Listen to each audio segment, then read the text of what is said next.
Ladies and gentlemen, I have a great guest today. Dan Duquette here. What title do you want to go by? Because you said Red Sox Hall of Famer. That'll on do the it. Cedric Thank Maxwell you. Podcast. That's how we'll start that one off. All right, thank you, buddy. I want to ask you a question because you've been in this whole practice of front office stuff. What did you think about Brad Stevens moving to the front office from the coaching stand with the Celtics? Well, I love Danny Ainge, right? I mean, if you want to look at a guy that had a career, here's a guy.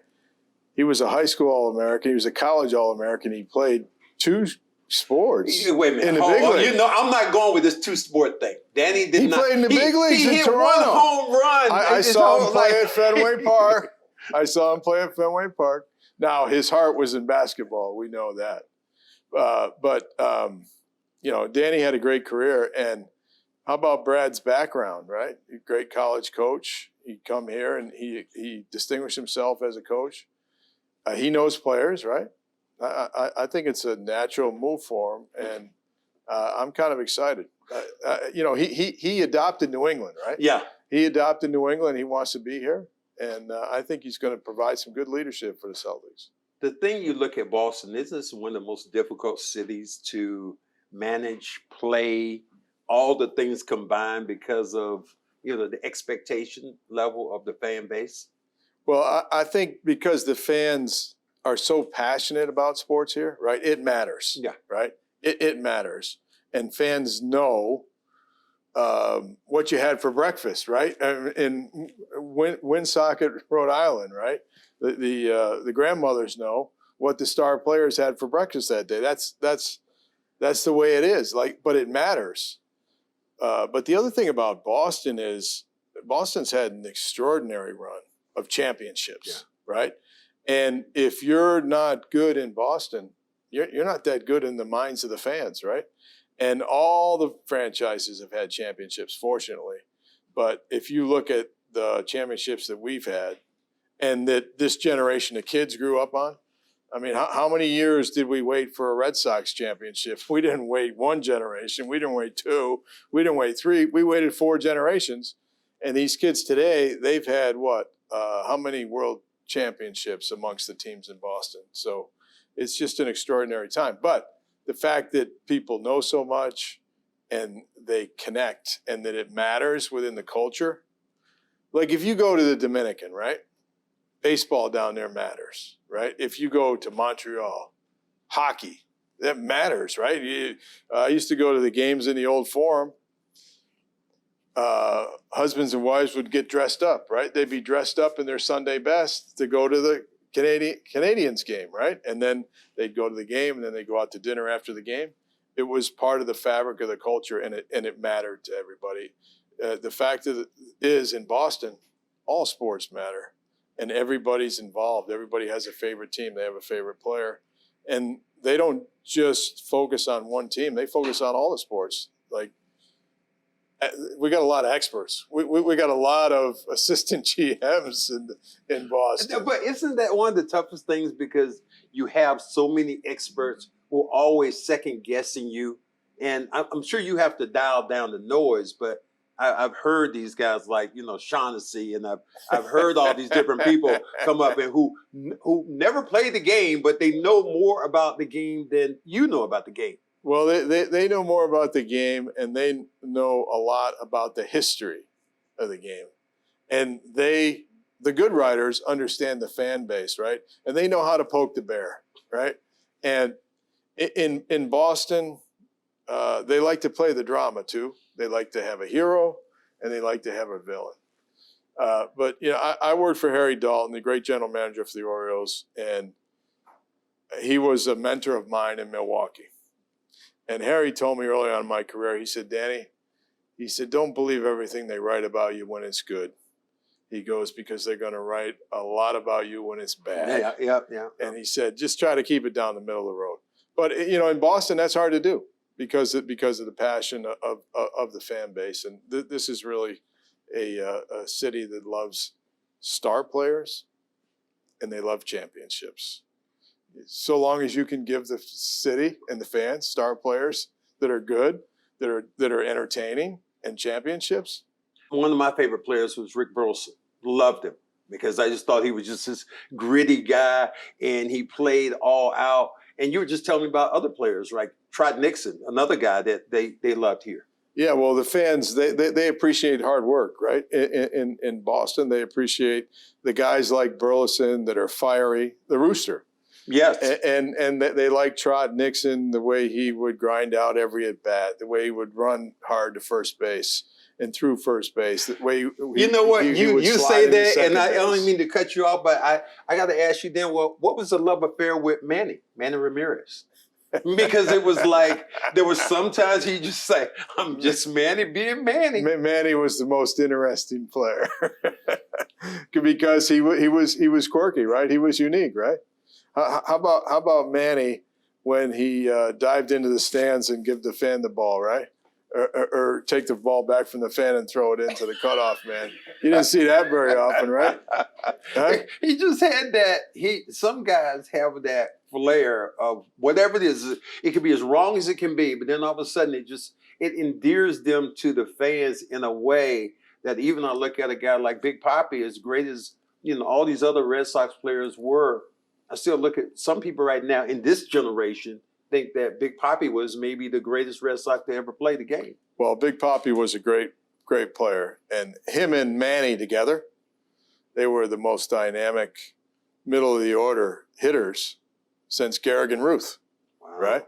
So if you take a look at the record book, there were no two hitters as good as Manny Ramirez and David Ortiz during their time here. And that's one reason the Red Sox won those championships, right? You got those two guys in the middle of the lineup. That's a two-headed monster, right? Are you going to pitch to the left-handed power hitter that's patient at the plate, or are you going to pitch to the righty, And those guys were big-time difference makers. But you could say that David Ortiz was one of the great Red Sox players. And certainly one of the most clutch players. Right, David Ortiz could get a hit when you needed a hit, and he got some big hits in playoffs. He got the clinching hit against the Yankees to turn a series around. Manny Ramirez, he was the MVP of a World Series that he was in. So, I mean, that's the kind of players the Red Sox fans. But see, like. I would, and well, I'm going to give you a little bit of my baseball knowledge when I say that, but then I look at Fred Lynn and I look at Jim Rice. Would they complain seeing how dangerous they were as hitters? Well, those guys were great players. I remember when Jim Rice came up, he was heralded as the top prospect in the system. He was a first-round draft pick and awesome strength. And then I think shortly thereafter, we brought up another top player. Now, Freddie Lynn wasn't as heralded as Rice coming through the minor leagues. He wasn't as high a draft pick. But when he got here, it was evident to everyone, this guy's a special player, how easy he could do everything, how he could play center field, how he had a sweet swing with power. And he got to be a fan favorite quickly. And, that's a pretty good comparison of top players from another generation, right? Rice and Lynn. Well, thank you. Compared to Manny and Big Papi. You'd be hard pressed to find another couple of Red Sox, better than those guys. Then you look back over the history of this game, and I think about Carl Yastrzemski, just how great he was. Everybody was Yaz crazy, and then you had the best hitter of all times, was the amazing one himself, the Ted Williams. They got a tunnel named after the guy, And the thing I love was, I think it was, and this is, you can tell me the story, and that he was at 400 or someplace in there and could have set out the game and said, and the manager said, "You sit out here now, you can have 400." And he said, no, I want to play. And he went 3 for 5 or something like that. I think he got like 4 hits that day. But he had a big day, and he raised his average to 406. But he was out there. He was out there, and he was going to earn it, right? Ted was going to earn it. But think about the great years that Yaz had, right? And not too many players these days. Triple Crown. Yeah, but stay with one organization for their whole career. I remember we honored Cal Ripken at Fenway Park when Cal Ripken was retiring. And I said, here are two guys, very similar careers, right? They got 3,000 hits, 400 home runs, and they played for one organization. And,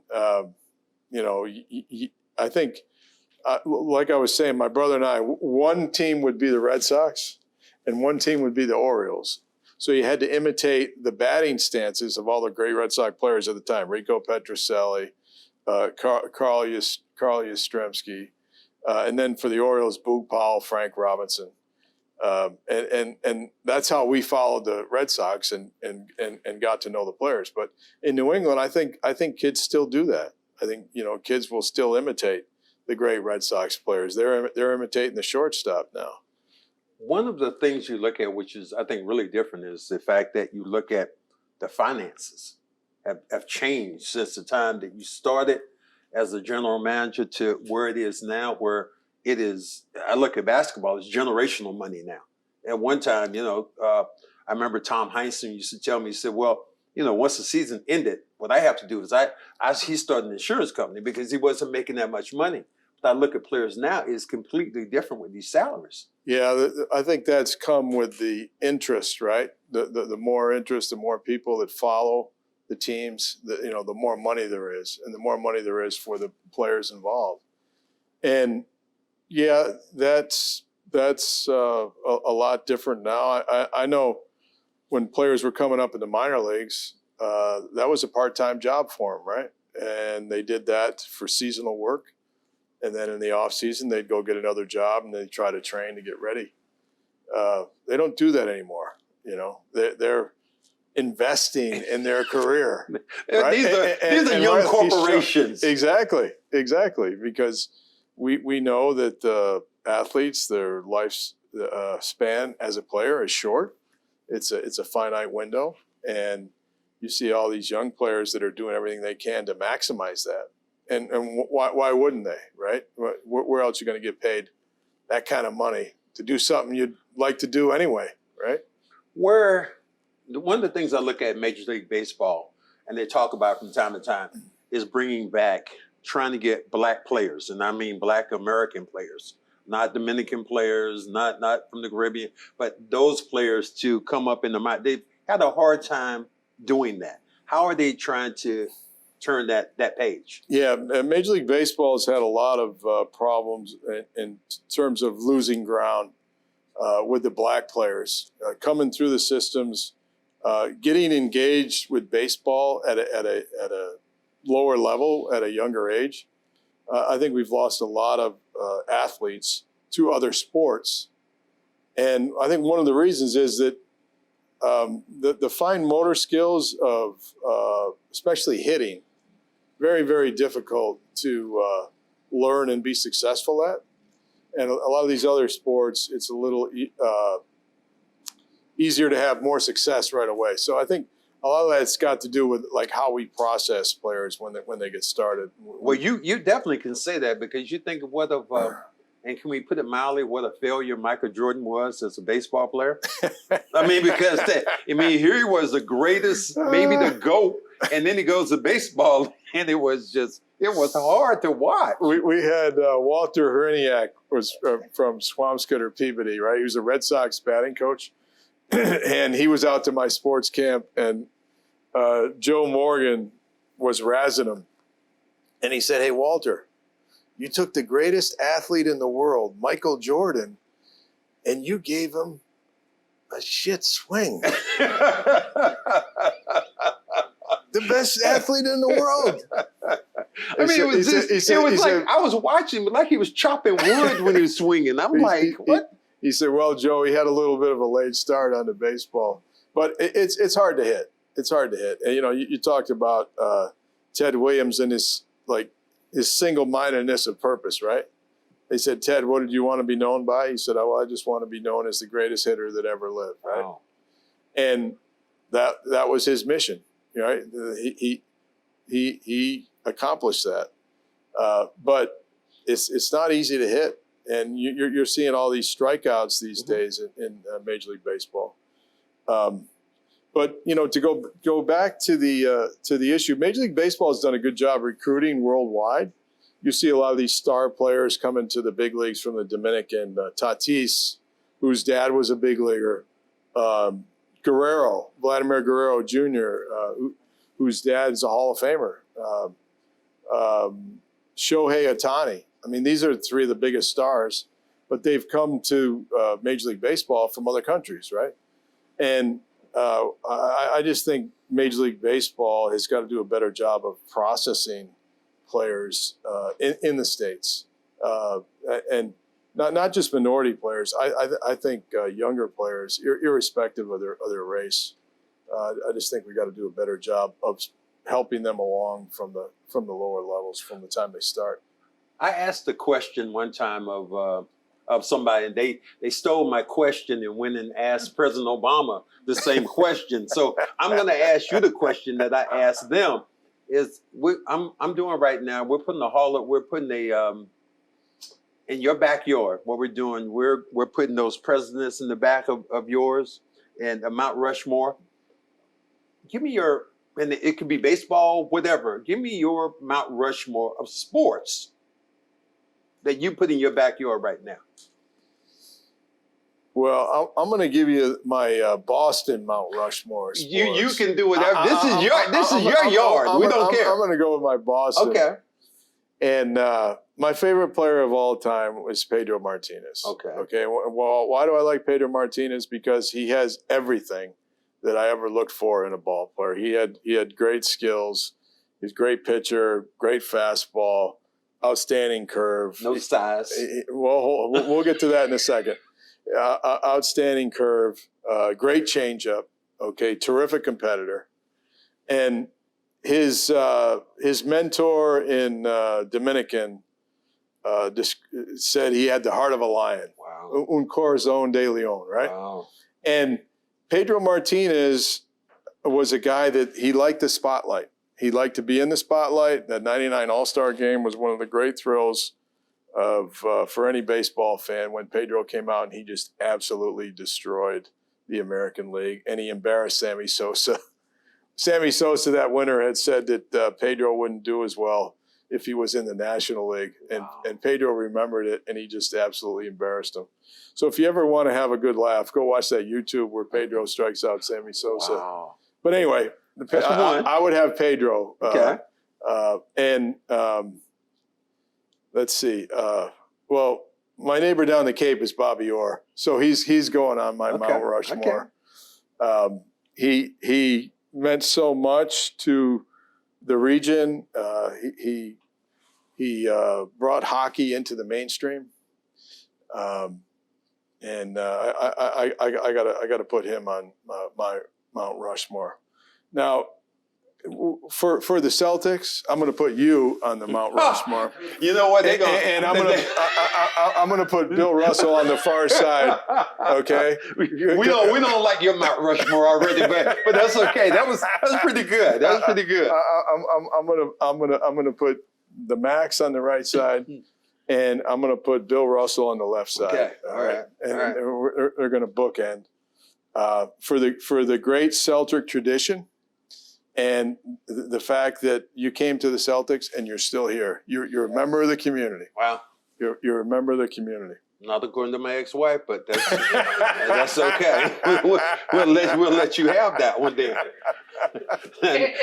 No, I'm not going to let you go. So you got to give me now. This is the one that's always a killer. You got three. This fourth one. I'm going to take a couple more. No, you can't. I'm going to take a couple more. Mount Rushmore only has four people. No, I'm going to take a couple more. Okay. I got to put the greatest hitter that ever lived up there. Okay. Ted Williams. Okay. All right.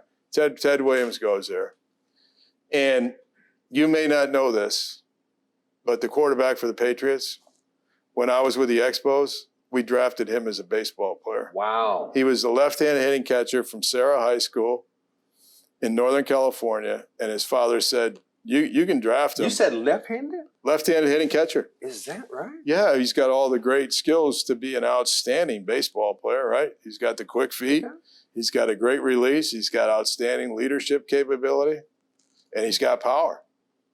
He would have been a great baseball player. Dang, I would have never thought that. So that's you got about you're up to right now 5 so far.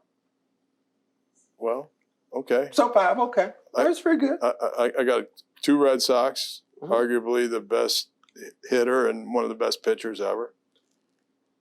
A Bruin, Mm-hmm. And you got Russell. 2 Celtics, and we got a. We'll say you got a Celtic and a half, but we'll go ahead with that. But okay. And we got Tom Brady. Tom Brady. Okay. All right. got That's Tom pretty Brady. good. It's always, when you think about Boston, in just general, there are just so many great athletes who have come through here that it's just hard to categorize and get one guy over another or pick this or pick really that is. because they're just so great and in their time. And I think, playing here in Boston, I just always remember just like I always think some of my favorite games, and one of my favorite games would have been playing the Lakers in 1984. And just being here and having a 7th game in Boston, and the game, which was crazy, didn't start until 9 o'clock at night.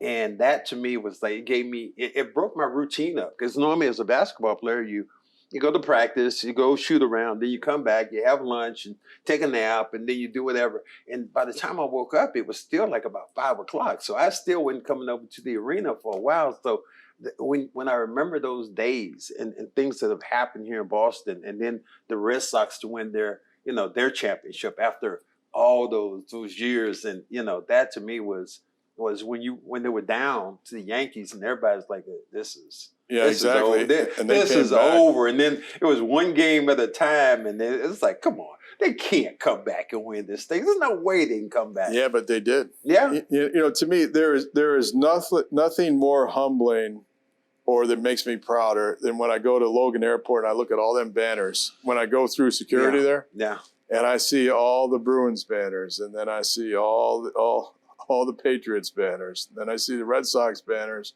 and then I see the Celtics. Okay, and I say, how did the Celtics do that? Okay, I don't know. This is the top. Yeah. This is the big leagues. Yeah. Okay, this is the big leagues. How do you do that? And then how do you do that for that long?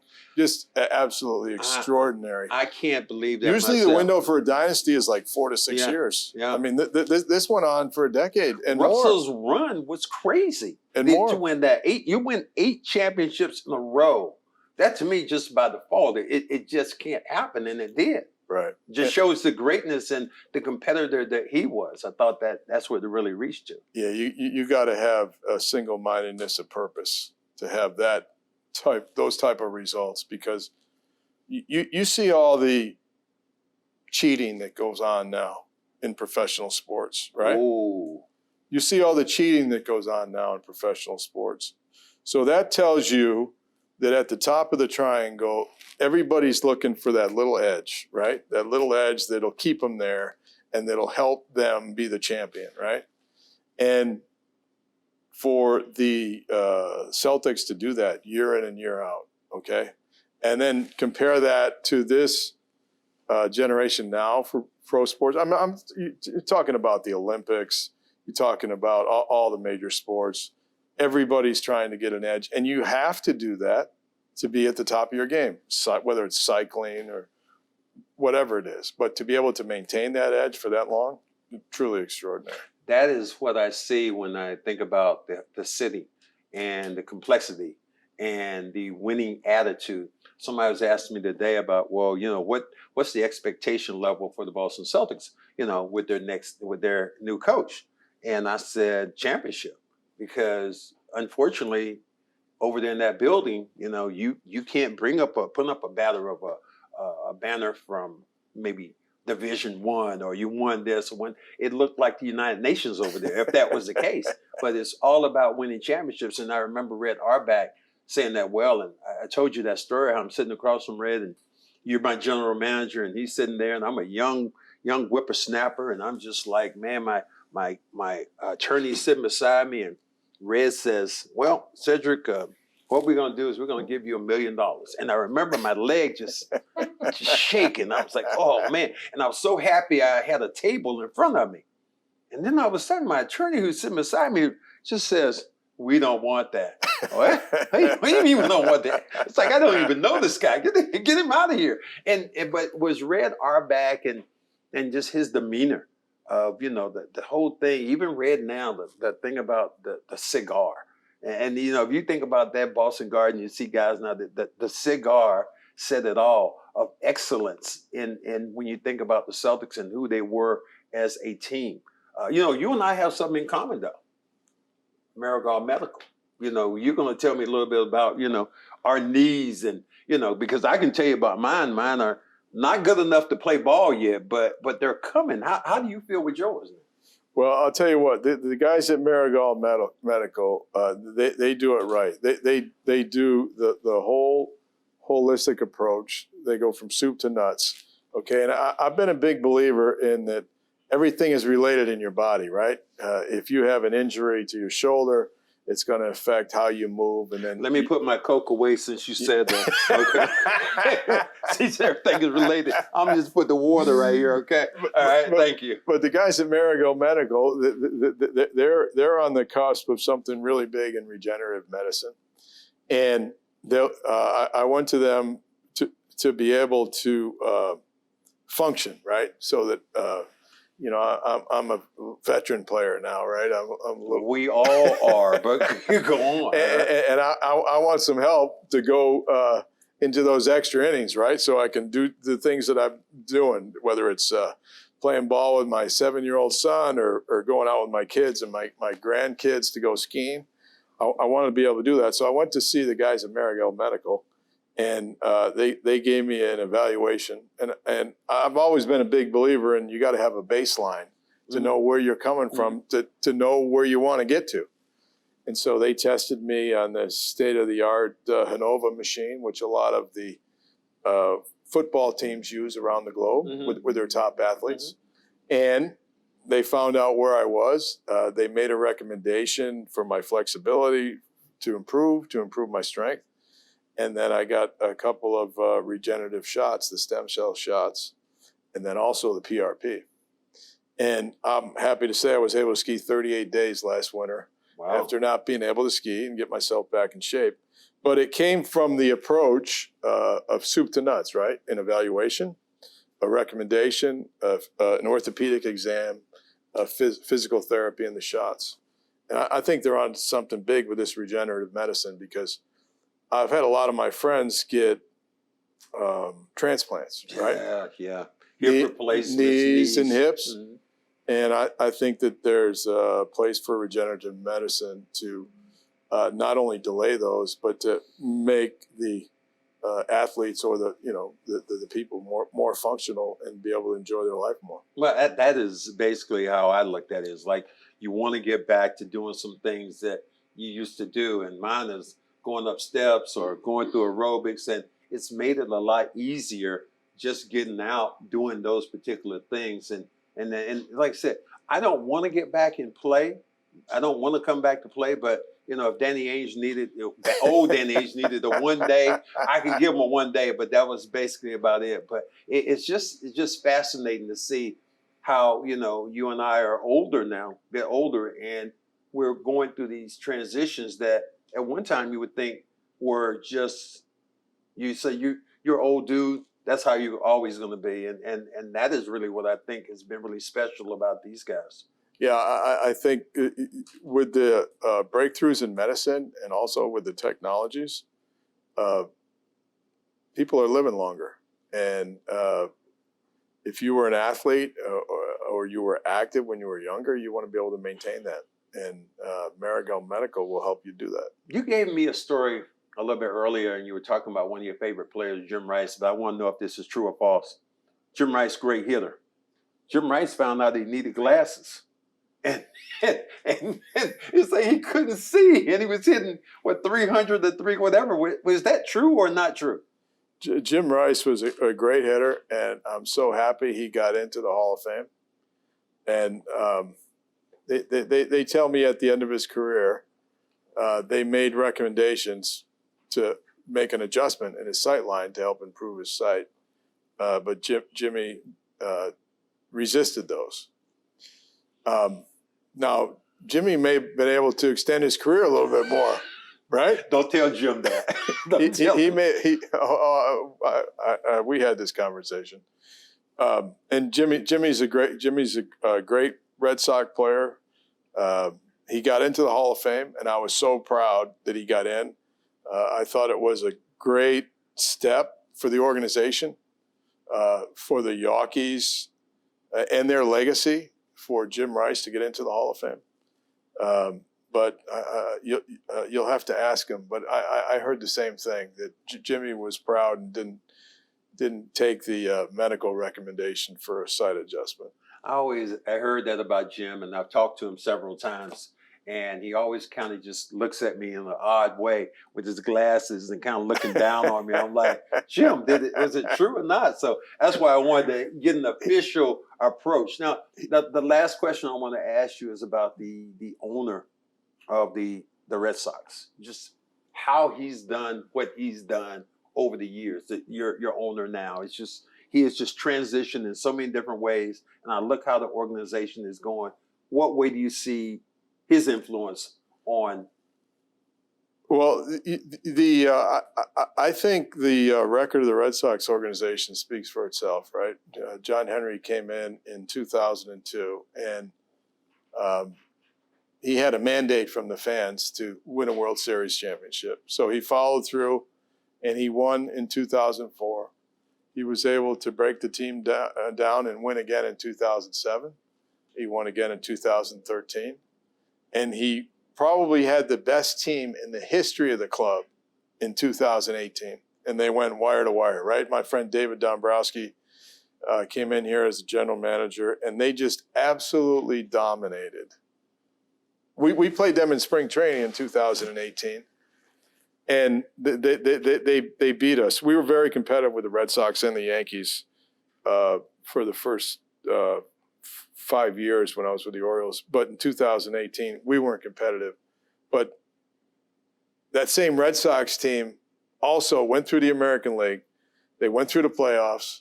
They won the pennant, and they went through the Dodgers, just like they went through us in spring training. Arguably the best team in the history of the club. So Red Sox fans have to be happy with the job that John Henry and his group has done, because he's delivered more championships during that time than just about any other organization. And I think the last time the Yankees won a World Series championship was 2009. Wow. So since John Henry's taken over, I think he's done pretty well. Well, I want to thank you for being on this podcast. You did an excellent job. Everything except you, that Mount Rushmore thing of having 5, 6, 7, 8 players in Mount Rushmore. That was the only one I'll give you. But I really want to thank you. My baseball knowledge again was, I tried to sprinkle in a little bit what I've known, and I also told you that my favorite player, if you ever get a chance, just tell him Willie Mays, my favorite player of all time, that there's somebody here who won a championship that would love just to say, hey, Willie, how you doing? Because he was the one guy be like that groupie person, like, Oh, yeah, that was a thrill when he was at the All-Star game in '99, man. I was like jumping up and down. Willie Mays, he's on the field out here in Fenway Park. President Obama was the same kind of way around Willie Mays. Willie Mays, yeah. Willie Mays, yeah. They're probably the most complete player ever, right? Yeah, that's what I would think. Unbelievable. All right, my pleasure, Cedric. Thank you very much. Appreciate it. All right. Well, we're done here. We had a great time. You guys need to make sure that you get on this podcast and subscribe and all those good things. And, you were absolutely a treat to have. And I'll pay you next week, okay? What you did. All right, guys. Deuces.